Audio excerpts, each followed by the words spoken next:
Hi Milton drivers, Jeff Robinson, Vice President of Maintenance. It's time for my weekly talk about our CSA scores. So far, for the month of March, we've received 16 violations so far, which is fairly high considering a year ago in March we had 26 total, so we're not off to a very good start. The main violations are once again brakes, out of adjustment, and lights. So I really ask you guys, business is starting to pick up. We're starting to see trucks put more miles on these things, which is going to be more inspections done by our friends at the DOT.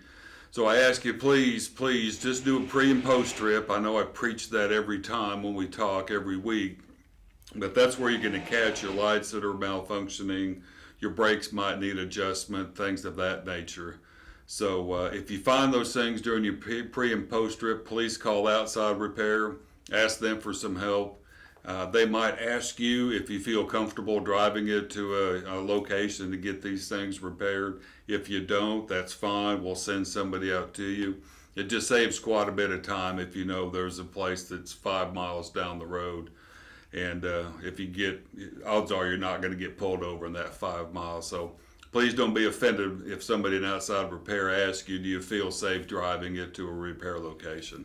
We're not telling you to, we're just asking you to. So if you want to, fine. If you don't, we'll send somebody out. So once again, if you can get some help by getting these things checked and getting them repaired before you go, you're going to save yourself a lot of trouble. As you come through the inspection bays in Tulsa, Laredo, and now in Birmingham, tell them what's going on, if it's acting funny, if you've had problems with lights going on and off, or you got DOT'd earlier and you might have some brake issues. So let us know. We're here to help. That's all I've got for right now. So please drive safe, do your pre and post trip, and good luck. Thank you.